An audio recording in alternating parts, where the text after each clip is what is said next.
नमस्ते बच्चों, मैं सपना जैन आपको क्लास 12th हिंदी विज्ञान भाग 2 का पाठ 1 पढ़ाने वाली हूँ, जिसका शीर्षक है सिल्वर वेडिंग। तो चलिए शुरू करते हैं। पाठ 1 पाठ का नाम सिल्वर वेडिंग। इसके लेखक हैं मनोहर श्याम जोशी जी। अब हम जोशी जी के जीवन परिचय से स्टार्ट करते हैं। जन्म सन 1935 कुमाऊँ में। तो इनका जन्म कब हुआ? 1935 में हुआ। कौन सी जगह पर हुआ? तो कुमाऊँ में। हिंदी के प्रसिद्ध पत्रकार और टेलीविज़न धारावाहिक लेखक, लखनऊ विश्वविद्यालय से विज्ञान स्नातक, दिनमान पत्रिका में सहायक संपादक और साप्ताहिक हिंदुस्तान में संपादक के रूप में कार्य। सन 84 में भारतीय दूरदर्शन के प्रथम धारावाहिक हम लोग के लिए कथा पटकथा लेखन शुरू करने के बाद से मृत्यु पर्यंत स्वतंत्र लेखन। तो यहाँ पे बता रहे हैं कि हिंदी के प्रसिद्ध पत्रकार हैं ये, और टेलीविज़न धारावाहिक के लेखक हैं, मतलब उसको लिखने वाले हैं। लखनऊ विश्वविद्यालय से इन्होंने विज्ञान में स्नातक की अर्थात बीए की पढ़ाई की। दिनमान पत्रिका में सहायक संपादक का कार्य किया, और जो साप्ताहिक हिंदुस्तान पत्रिका थी उसमें भी संपादक के रूप में कार्य किया। और सन 1984 में भारतीय दूरदर्शन के प्रथम धारावाहिक हम लोग के लिए इन्होंने क्या है, कथा पटकथा का जो लेखन कार्य है वह भी किया। और मृत्यु तक इन्होंने स्वतंत्र लेखन किया, मतलब जब तक इनकी मृत्यु नहीं हुई तब तक इन्होंने क्या है, स्वतंत्र रूप से लेखन का कार्य किया। अब इनकी प्रमुख रचनाएं कुरु कुरु स्वाहा। इनकी रचना का नाम क्या है? कुरु कुरु स्वाहा। जब हम आहुति देते हैं तो हम क्या करते हैं, भगवान का नाम लेकर कुरु कुरु स्वाहा ऐसे करते हैं। तो उस पर ही इन्होंने क्या है, एक रचना लिखी थी, कुरु कुरु स्वाहा। कसप, हरिया हरक्यूलीज की हैरानी, हमजाद, क्याप, ये सभी इनके क्या हैं, कहानी संग्रह हैं। एक दुर्लभ व्यक्तित्व, कैसे किस सागो, मंदिर घाट की पौड़ियाँ, टाटा प्रोफेसर षष्ठी वल्लभ पंत, नेताजी कहिन, इस देश का यारो क्या कहना, ये व्यंग्य लेखन थे इनके। बातों बातों में 21वीं सदी, लखनऊ मेरा लखनऊ, पश्चिमी जर्मनी पर एक उड़ती नज़र, हम लोग, बुनियाद, मुंगेरी लाल के हसीन सपने, क्याप के लिए 2005 में साहित्य अकादमी पुरस्कार मिला। और उनकी मृत्यु कब हुई? तो इनकी मृत्यु सन 2006 दिल्ली में हुई। अब देखते हैं हम पाठ के सारांश को, आखिर इस पाठ में क्या बताया गया है। यह लंबी कहानी लेखक की अन्य रचनाओं से कुछ अलग दिखाई देती है। तो यह जो कहानी है वह कैसी, थोड़ी लंबी है और लेखक की अन्य रचनाओं की अपेक्षा कुछ पृथक दिखाई देती है। आधुनिकता की ओर बढ़ता हुआ समाज एक ओर कई नई उपलब्धियों को समेटे हुए है, तो दूसरी ओर मनुष्य को मनुष्य बनाए रखने वाले मूल्य कहीं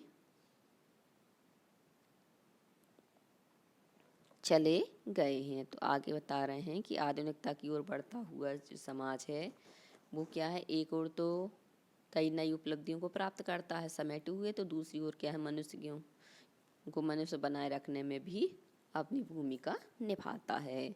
दफ्तर में सेक्शन यशोधर पंत ने जब आखिरी फाइल का पृष्ठ पूरा किया तो दफ्तर की घड़ी में 5:25 हुए थे। बता रहे हैं कि दफ्तर में उनका सेक्शन जब बंद हुआ तो यशोधर पंत ने जब इनकी आखिरी फाइल का कार्य जो पृष्ठ है वह पूरा किया तो दफ्तर की घड़ी में कितनी बज चुके थे, तो 5:25 हुए थे। वे घड़ी को सुस्त बताकर इसी कारण सभी अधीनस्थों के 5 के बाद तक रुकना पड़ता था। मतलब वो कहते थे ये घड़ी क्या है, आराम से चलती है। और इसी वजह से क्या है, उनके अधीन काम करने वालों को क्या है 5 के बाद तक रुकना पड़ता था। बाद में भी मजाक कर दिया करते थे और बाद में ये क्या करते थे, बीच बीच में मजाक भी, हंसी ठिठोली भी कर दिया करते थे। दफ्तर में असिस्टेंट चड्डा की चौड़ी मोहरी वाली पतलून और ऊंची एड़ी वाले जूते पंत जी को समहाउ एम्पायर मालूम होते। और हंसी मजाक में ये क्या करते कि इनकी जो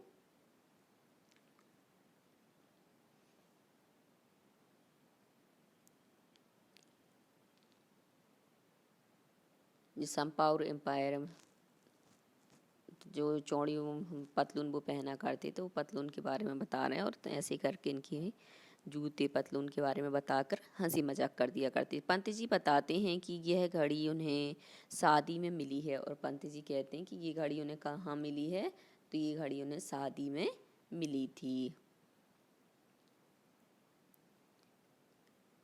यह घड़ी पुरानी हो गई है, अभी तक सही समय बता रही। मतलब ये घड़ी पुरानी हो चुकी, फिर भी समय क्या है, सही बताती। इस तरह हाथ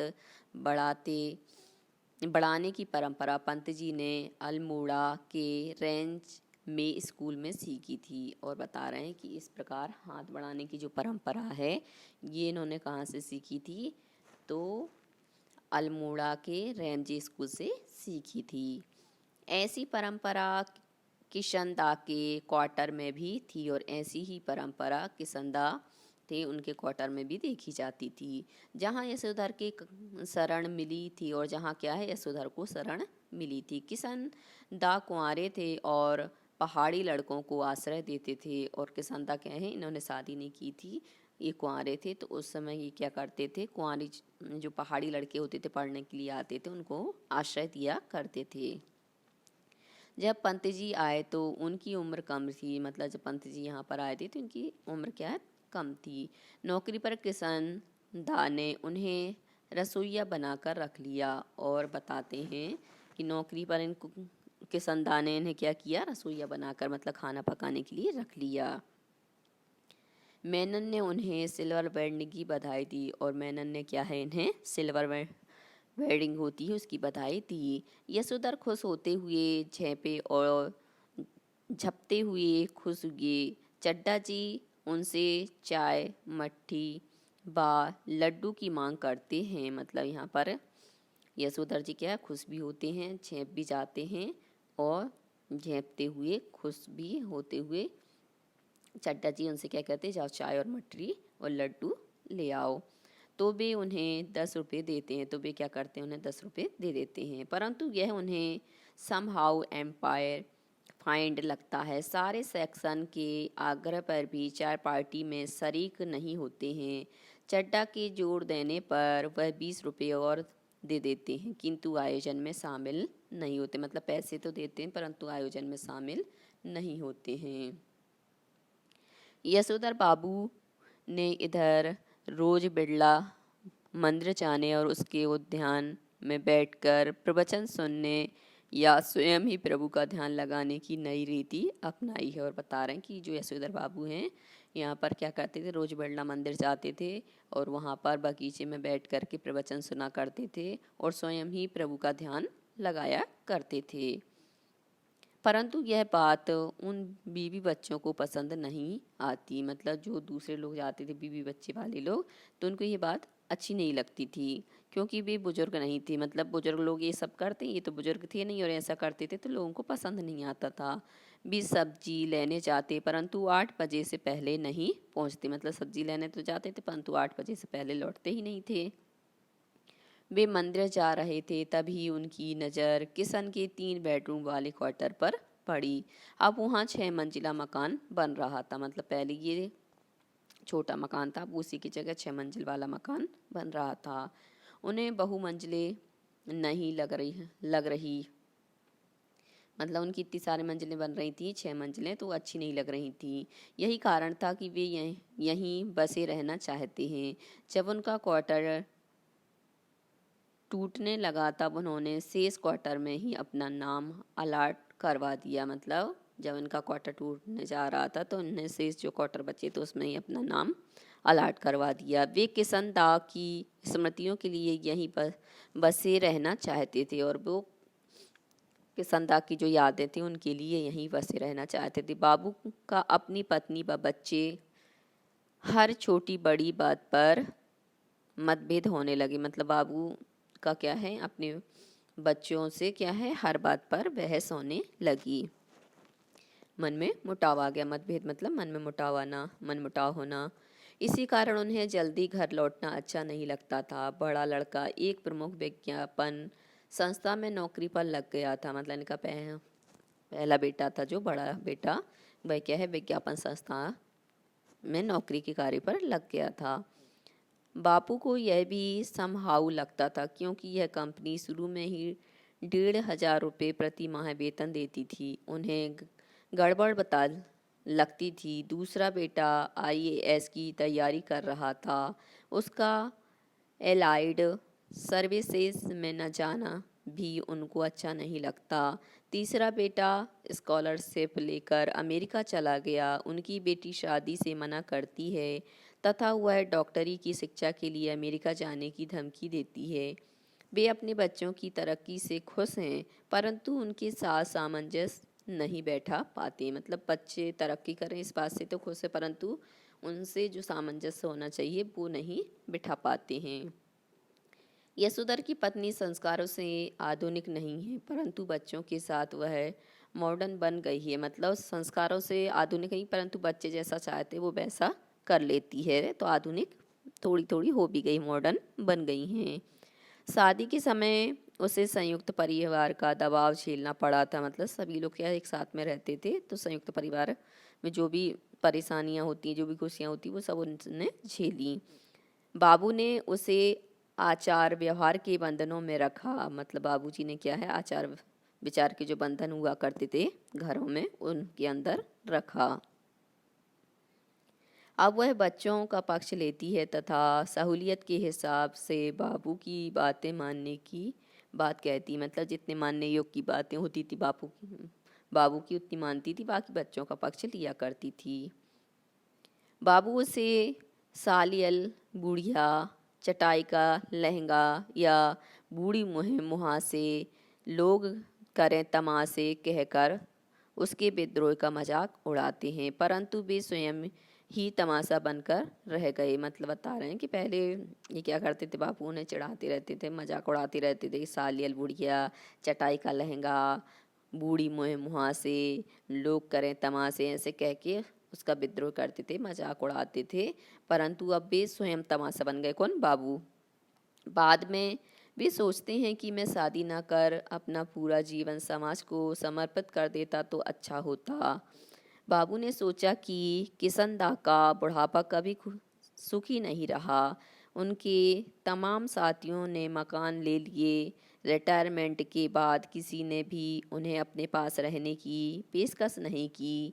स्वयं यशोधर भी यह पेशकश नहीं कर पाए क्योंकि वे शादी कर चुके थे। किशनदा कुछ समय किराए के मकान में रहे, फिर वापस गांव लौट आए। बाद में उनकी मृत्यु हो गई। वे किशनदा की यह बात याद रखते हैं कि जिम्मेदारी पड़ने पर हर व्यक्ति समझदार हो जाता है। मतलब जब भी जिम्मेदारी आती है तो नासमझ व्यक्ति भी कैसा हो जाता है, समझदार हो जाता है। वे सोचते हैं कि दुनियादारी में उनकी बीवी बच्चे सुलझे हुए हैं परंतु वे अपने सिद्धांत नहीं छोड़ सकते। मतलब इनकी बीवी बच्चे तो सुलझे परंतु ये अपने सिद्धांतों को नहीं छोड़ पा रहे हैं। मूर्ख लोग मकान बनाते हैं, सयाने उनमें रहते हैं। बता रहे हैं कि मूर्ख लोग क्या करते हैं, मकान बनाते हैं और सयाने जो लोग रहते हैं उसमें रहते हैं। उनकी पुश्तैनी घर टूट फूट हो, मतलब उनकी पुश्तैनी घर में टूट फूट हो चुका है तथा उस पर अनेक लोगों का हक है और इस घर पर क्या है, बहुत सारे लोगों का हक हो चुका है। रिटायरमेंट के बाद कोई लड़का सरकारी नौकरी में होगा और उनका क्वार्टर उनका ही होगा। मतलब रिटायरमेंट लेने के बाद कोई लड़का क्या है, सरकारी जॉब में होगा तो उनका क्वार्टर उनका ही कहलाएगा। ऐसा ना होने पर क्या होगा, इसका जवाब उनके पास नहीं होता। बिड़ला मंदिर के प्रवचनों में उनका मन नहीं लगता। उम्र ढलने पर वे सारे काम किसंदा की तरह करने लगे। मंदिर जाना, संध्या पूजा, गीता प्रेस की किताबें पढ़ने का यत्न करने लगे। गीता में जनार्दन शब्द पढ़ते ही उन्हें उनके जीजा जनार्दन जोशी की याद आई। यहाँ पर जनार्दन इनकी जीजा जी का नाम था। तो जैसे ही गीता शब्द भागवत गीता थी उसमें जनार्दन शब्द पढ़ते थे तो उनको ही उनकी याद आ जाती थी। वे अहमदाबाद जाना चाहते हैं परंतु उनके बीवी बच्चे मना कर देते हैं। वे रिश्तेदारों में सुख दुख में जाने के पक्ष धरते, मतलब यदि रिश्तेदारों में कोई सुख दुख होता है तो उसके जाने के पक्ष धरते, मतलब जाना चाहते थे। एक दिन हद हो गई जब बेटे ने यह कहा कि बुआ को पैसे भेजने में नहीं दूंगा, मतलब मैं बुआ के पास पैसे नहीं भेजने दूंगा। उसकी पत्नी का कहना है कि इन्होंने बचपन में कुछ नहीं देखा। उनकी माँ की मृत्यु के बाद वे बुआ के यहाँ रहे। बाद में मैट्रिक पास के बाद किसंदा के पास रहे। वे नए परिवर्तनों से वाकिफ नहीं थे। आज भी प्रवचन सुनते हुए परिवार की चिंता में डूबा रहना अच्छा नहीं लगता। मतलब आज भी क्या करते, प्रवचन सुनते हैं, परिवार की जो चिंताएं होती हैं उनमें डूबे रहना इनको अच्छा नहीं लगता। प्रवचन सुनने के बाद वे सब्जी मंडी गए। वे चाहते थे कि उनके लड़के घर का सामान खुद लाएं, परंतु उसकी आपस की लड़ाई से उन्होंने यह प्रश्न उठाना बंद कर दिया। मतलब पहले हम चाहते थे कि मतलब बच्चे अपने काम स्वयं करें, घर के जो भी हैं, पर आपस में लड़ाई झगड़े हुए तो उन्होंने ये कहना भी बंद कर दिया। बच्चे चाहते हैं कि वे इन कामों के लिए नौकर रख लें और बच्चे चाहते हैं कि इन कामों के लिए वो क्या करें, नौकर रख लें, इनको जब कोई ज़रूरत नहीं है। बाबू को हम हाउ एम्पायर मालूम होता है कि उनका बेटा अपना वेतन उन्हें दे। क्या वह जॉइंट नहीं खोल सकता था, मतलब जॉइंट अकाउंट नहीं खोल सकता था। उनके ऊपर हर काम अपने पैसे से करने की धौंस है। मतलब ये क्या करते थे, हर काम अपने पैसों से ही किया करते थे और धौंस दिया करते थे। घर में वह तमाम परिवर्तन अपने पैसों से कर रहा है और जितने भी बदलाव हैं घर के वह अपने पैसों से ही कर रहा है। वह हर चीज़ अपना हक समझता है, मतलब वह हर चीज़ पर क्या है, अपना ही अधिकार समझता है। सब्जी लेकर वे अपने क्वार्टर पहुँचे। वहाँ तख्ती पर लिखा था बाय डी पंथ। उन्हें गलत जगह आने का धोखा हुआ, परंतु बाद में उन्होंने अपने बेटे को कार में बैठे व्यक्ति से हाथ मिलाते देखा तथा पत्नी को विदा करते देखा। यशोधर को यह सब हम आउ एम्पायर लगता था, एम्परा पर लगता था। जब वे घर पहुंचे तो बड़े बेटे ने उन्हें देर से पहुंचने पर उल्हायना दी, मतलब आप लेट कैसे हो गए, ऐसा उनसे कहा। उन्होंने शर्मीली सी हंसते हुए पूछा कि हम लोगों के यहाँ सिल्वर वेडिंग कब से होने लगी। और उन्होंने क्या है, थोड़ी सी मुस्कुराते हुए पूछा कि हमारे यहाँ पर सिल्वर वेडिंग कब से होने लग गई। तो भांजे ने कहा जब से तुम्हारा बेटा 1,500 महीने कमाने लगा तब से। बाद में सभी ऑफिस चले गए। बाद में शाम को सभी के मित्रों व सहयोगियों से बाबू का परिचय करवाया। बच्चों के आग्रह पर वे केक काटने की वजह खड़े हो गए, मतलब आग्रह किया तो क्या है, बजाय क्या हो गए, खड़े हो गए। फिर बेटी के कहने पर उन्होंने केक भी काटा, जबकि उन्होंने कहा somehow I don't like all this, परंतु केक नहीं खाया क्योंकि उसमें अंडा होता है। बाद में वे संध्या पूजन के बहाने मंदिर चले गए तथा मेहमानों के जाने के बाद घर आए। बीच में उन्हें किसंदा दिखाई दिए। उन्होंने पूछा कि जो हुआ होगा सो से आप कैसे मरे। उन्होंने जवाब दिया जब जो हुआ होगा से मरते हैं, चाहे वह गृहस्थ हो या ब्रह्मचारी, अमीर हो या गरीब, शुरू और आखिर में अकेले ही होते हैं। मतलब शुरू में जब हम पैदा होते हैं तो भी अकेले होते हैं और जब मरते हैं तो भी अकेले ही हुआ करते हैं। उन्हें लगा कि किसंदा आज उनका मार्गदर्शन करने में सक्षम हैं। मतलब अब उन्हें लगा कि जो किसनता है उनके मार्ग को सही बताने में सक्षम हो गए हैं। उनके बीवी बच्चे जो कर रहे हैं उनके प्रति मेरा रवैया क्या होना चाहिए। मतलब उनके बीवी बच्चे अभी जो कर रहे हैं उनके प्रति मेरा जो रवैया है, व्यवहार है, वह कैसा होना चाहिए। उनका मानना था कि यह सब माया है। जो भूषण आज उछल रहा है वह भी एक दिन असहाय महसूस करेगा। मतलब आज जो लोग उछल रहे हैं वो कल के दिन अपने आप को असहाय ही महसूस करेंगे। जितना कि तू कर रहा है, मतलब जितना कि तू आज कर रहा है, क्योंकि जवानी में हर कोई को जोश होता है, जवानी में हर कोई हर चीज़ करना चाहता है। और जैसे जैसे बुढ़ापा आता है तो वो असहाय हो जाता है, क्योंकि उसकी इंद्रियां काम करना कम कर देती हैं, शरीर भी काम करना कम कर देता है इस वजह से। इसी बीच पत्नी से झिझकते हुए कहा, आज आप पूजा में ही बैठे रहें। मतलब यहाँ पर पत्नी चिढ़ गई और कहा कि आज तो आप ऐसा करो, पूजा में ही बैठे रहो। मेहमानों की बात सुनकर वे लाल गमछे में बैठक में चले गए। मतलब जैसे ही उन्होंने मेहमानों की बात सुनी तो वो लाल गमछे में ही बैठक में चले गए। मतलब गमछा लगाए थे उसको ही पहने हुए चले गए। बच्चे इस परंपरा के खिलाफ थे। मतलब बच्चे नहीं चाहते थे कि मतलब ये लाल गमछे में बैठे। बेटी उन्हें टेबल पर रखे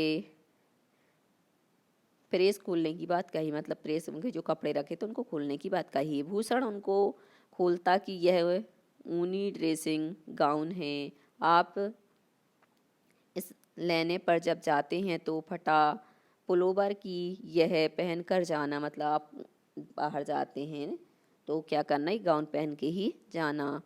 बेटी कुर्ता पजामा उठा लाई और बोली, यह पहनकर मतलब यह पहने। मतलब बेटी क्या कर दी, वहाँ उसी समय कुर्ता पजामा उठा लाई कि आप ये पहने। तो भी बच्चों के आग्रह पर गाउन पहन लेते हैं। मतलब बच्चे बार बार आग्रह करते हैं, मना नहीं कर पाते, इसलिए क्या करते हैं, गाउन पहन लेते हैं। उनकी आंखों की कोर में जरा सी नमी चमक गई। मतलब उनकी आंखों में क्या है, थोड़े से आंसू आ गए। यह कहना कठिन था कि भूषण की यह बात चुभ गई कि आज इसे पहनकर दूध लेने जाया करें। वह स्वयं दूध लाने की बात नहीं कर रहा। मतलब उसने ये कहा कि आप इसको पहन के दूध लेने जाया करें, परंतु ये नहीं कहा कि मैं स्वयं दूध ले आऊँगा। तो ये बात थोड़ी सी उनको चुभ गई, मतलब घर कर गई। तो ये हो गया इसका पाठ का पूरा सार कि आखिर पूरे पाठ में बताया क्या गया है।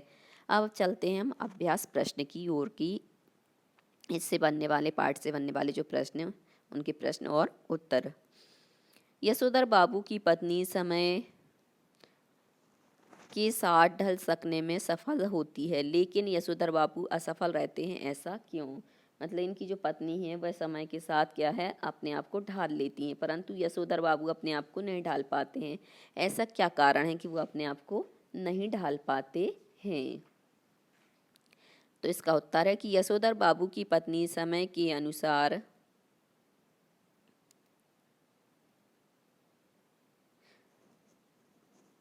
यशोधर बाबू की पत्नी समय की अच्छी तरह से पहचानती थी। मतलब समय के अनुसार ही चलना चाहिए, इस बात को वह जानती थी।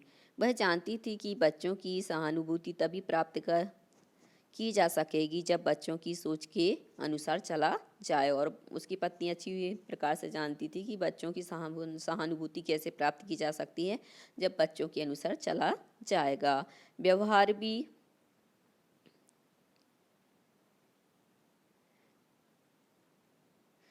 यही कहता है कि दूसरे उसके व्यक्तित्व के विकास पर किसी व्यक्ति विशेष या बात का प्रभाव नहीं है। मतलब दूसरे लोग भी यही कहते हैं कि किसी भी व्यक्ति के विकास में क्या है, उसके व्यक्तित्व के विकास में व्यक्ति विशेष या बात का प्रभाव नहीं पड़ता है। और तीसरे संयुक्त परिवार के साथ उसका अनुभव सुखद नहीं था। उसकी इच्छाएं अतृप्त रहीं। मतलब उसकी कोई भी इच्छा पूर्ण नहीं हो पाई। उसके अनुसार मुझे आचार व्यवहार के ऐसे बंधन में रखा गया मानो मैं जवान औरत नहीं बुढ़िया थी, क्योंकि ये चढ़ाते भी थे उनको मजाक मजाक में। अब वह बेटी के कहने के हिसाब से कपड़े पहनती है। वह बेटों के मामले में भी दखल नहीं देती। दूसरी तरफ यशोधर बापू स्वयं को बदल नहीं पाते। वे सदैव किसी न किसी उलझन के शिकार हैं, मतलब ये हमेशा क्या है, किसी न किसी उलझन में पड़े रहते हैं। इस कारण वे परिवार के सदस्यों में तालमेल नहीं बिठा पाते हैं।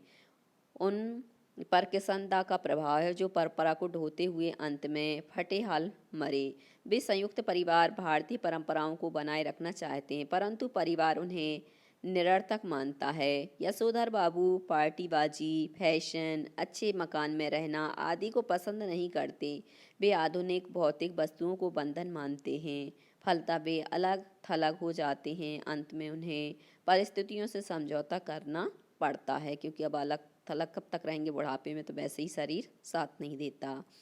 अगला प्रश्न है, पाठ में जो हुआ होगा वाक्य की आप कितनी अर्थ छवियाँ खोज सकते हैं या सकती हैं? तो पाठ में जो हुआ होगा वाक्य पहली बार तब आता है जब यशोधर किसंदा के किसी जाति भाई से उनकी मौत का कारण पूछते हैं। तो उत्तर मिलता है जो हुआ होगा, अर्थात पता नहीं क्या हुआ, किस कारण से इनकी मृत्यु हो गई। इसका अर्थ यह है कि किसंदा की मृत्यु का कारण जानने की इच्छा भी किसी में नहीं थी कि क्यों मर गए, कैसे मर गए। इससे उनकी हीन दशा का पता चलता है, क्योंकि हर कोई उसी को जानना चाहता है जिसकी कोई एक पहचान होती है, जिसका एक व्यक्तित्व होता है कि कैसे मर गए, कब मर गए। पर जिसको कोई जानता ही नहीं तो उसके बारे में कोई जानने की जिज्ञासा भी नहीं रखता। दूसरा अर्थ किसंदा ही उपयोग करते हैं, वे इसे अपनों से मिली उपेक्षा के लिए करते हैं। मतलब दूसरा अर्थ ये स्वयं लगा लेते हैं कि इनको क्या है, इनके अपने लोगों के कारण ही उपेक्षित किया गया होगा, इस कारण से मर गए होंगे। वे कहते हैं कि भाऊ सभी जन इसी जो हुआ होगा से मरते हैं। गृहस्थ हो, ब्रह्मचारी हो, अमीर हो, गरीब हो, मरते जो हुआ होगा से ही है। हाँ हाँ, शुरू में आखिर सब अकेले ही होते हैं, अपना कोई नहीं ठहरा दुनिया में, बस अपना नियम अपना हुआ। मतलब जो हमारे नियम धर्म होते हैं वह अपने रहते, बाकी कोई अपना नहीं होता है। अगला प्रश्न है, समहाउ एम प्रॉपर वाक्यांश का प्रयोग यशोधर बाबू लगभग हर वाक्य के प्रारंभ में तकिया कलाम की तरह करते हैं। इस वाक्यांश का उनके व्यक्तित्व और कहानी के कथ्य से क्या संबंध बनता है? तो इसका उत्तर है समहाउ इम्प्रॉपर का अर्थ है कुछ ना कुछ गलत जरूर है। यशोधर बाबू द्वारा इस वाक्यांश का प्रयोग करना वास्तव में आज की स्थिति का सच्चा वर्णन करना है। आज परिवार, समाज और राष्ट्र में कहीं कहीं कुछ ना कुछ गलत जरूर हो रहा है। मतलब आप देखेंगे परिवार में है, समाज में है, देश में कहीं ना कहीं कुछ ना कुछ गलत जरूर होता रहता है। फिर यशोधर बाबू जैसे सिद्धांतवादी लोगों के लिए ऐसी स्थिति को स्वीकारना सहज नहीं है। मतलब वो आसानी से स्थिति को स्वीकार नहीं कर सकते। उनका तकिया कलाम निम्न संदर्भों में प्रयुक्त हुआ है। साधारण पुत्र को असाधारण वेतन मिलना, दफ्तर में सिल्वर वेडिंग, स्कूटर की सवारी पर, अपनों से परायेपन का व्यवहार मिलने पर, डीडीए फ्लैट का पैसा ना भरने पर, छोटे साले के ओछेपन पर, शादी के संबंध में बेटी द्वारा स्वयं निर्णय लेने पर, अगला है खुशहाली में रिश्तेदारों की उपेक्षा करने पर, केक काटने की विदेशी परंपरा पर। इन सभी संदर्भों से स्पष्ट होता है कि यशोधर बाबू समय के हिसाब से अप्रासंगिक हो गए हैं, इस कारण वे अपेक्षित रह गए हैं। अगला प्रश्न है, यशोधर बाबू की कहानी को दिशा देने में किसंदा की महत्वपूर्ण भूमिका रही है। आपके जीवन को दिशा देने में किसका महत्वपूर्ण योगदान रहा है और कैसे? तो आपको किसके कारण दिशा मिली है और कैसे मिली, ये हमें बताना है। यहाँ पे हम यशोधर बाबू की कहानी के आधार पर बता रहे हैं। यशोधर बाबू की कहानी को दिशा देने में किसंदा की महत्वपूर्ण भूमिका रही है। मेरे जीवन पर मेरे बड़े भैया या बड़े भाई साहब का प्रभाव है। वे बड़े शिक्षाविद हैं, मतलब शिक्षा को जानने वाले हैं। उन्होंने हर परीक्षा प्रथम श्रेणी में उत्तीर्ण की थी। मतलब ये क्या है, हर एग्जाम प्रथम श्रेणी में ही पास करते थे।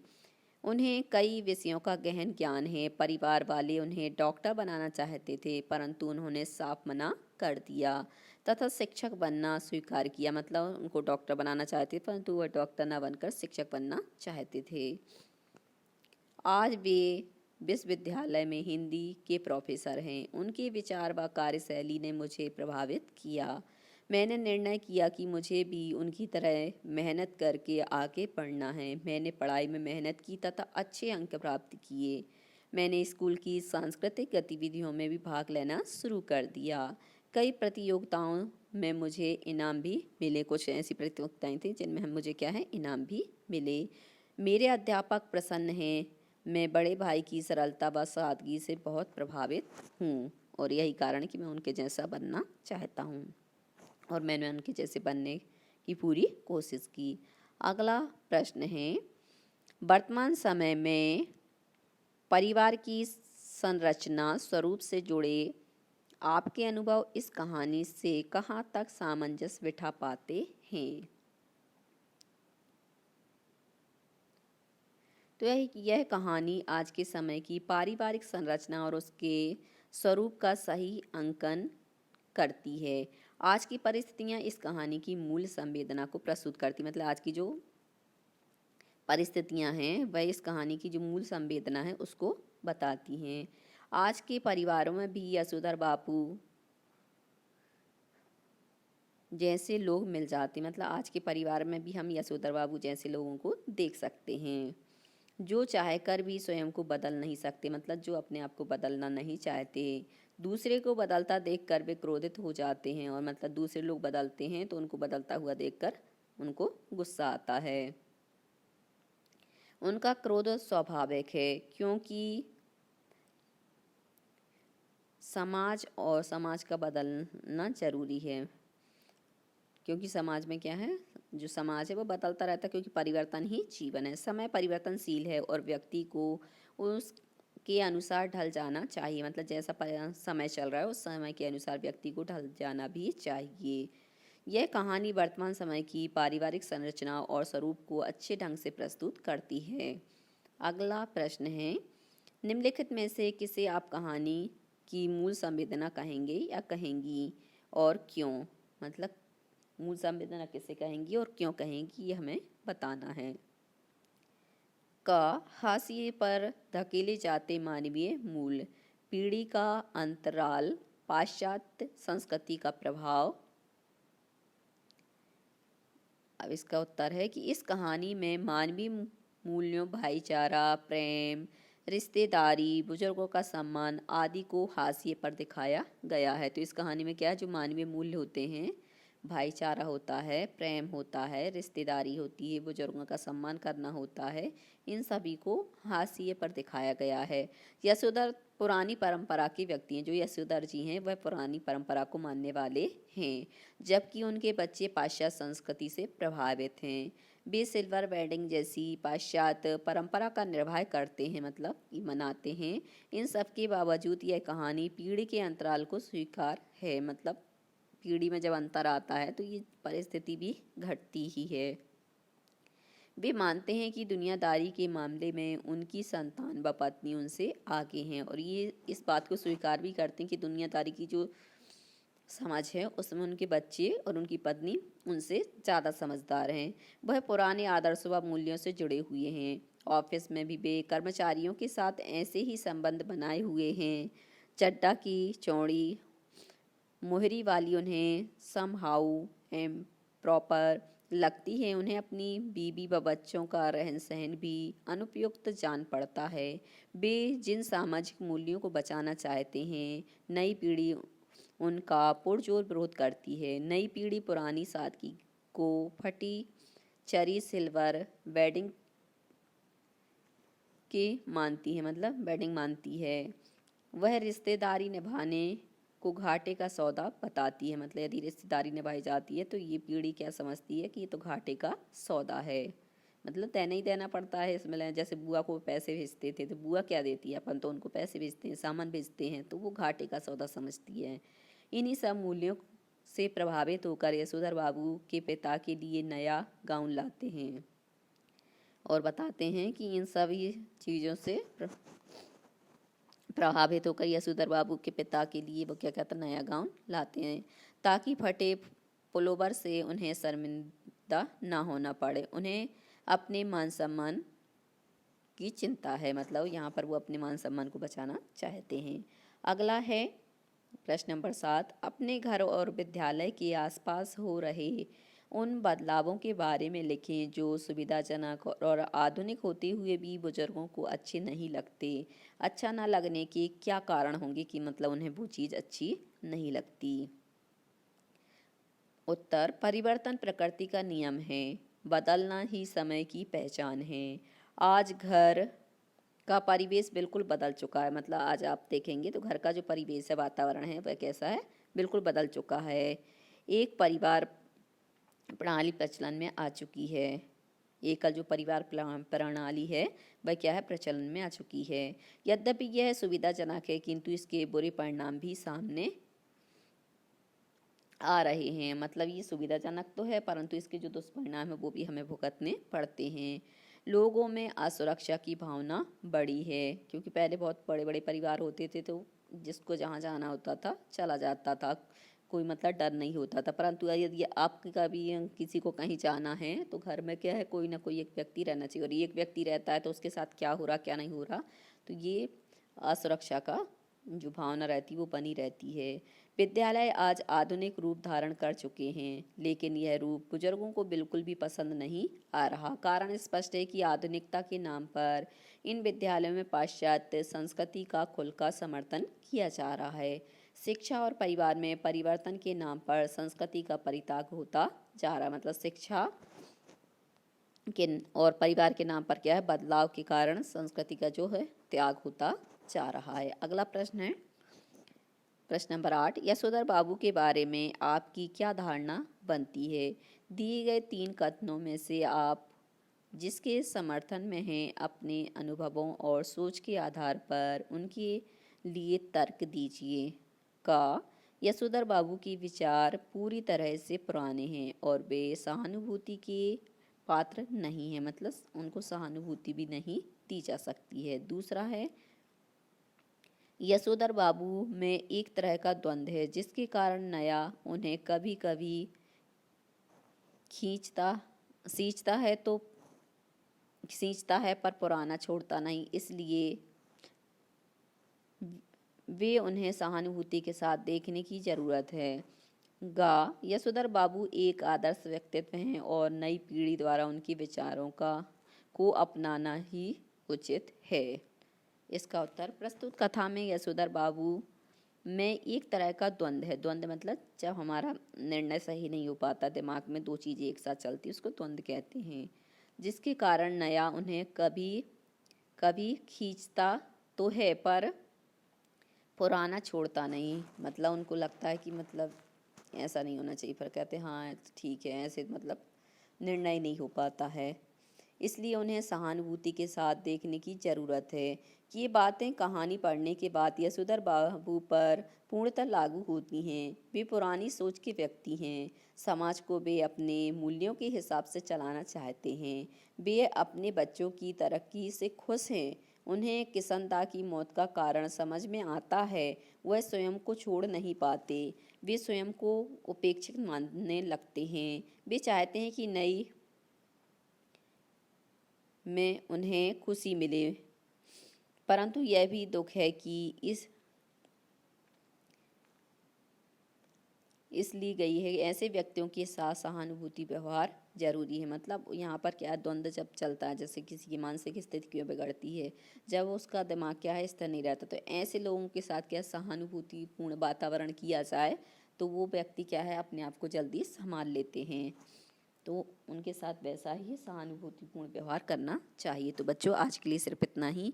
यदि आपको हमारा ये वीडियो पसंद आया है तो लाइक कीजिए, शेयर कीजिए, सब्सक्राइब कीजिए तथा इस पाठ से संबंधित कोई भी प्रश्न है तो नीचे कमेंट्स में पूछ लीजिए। धन्यवाद।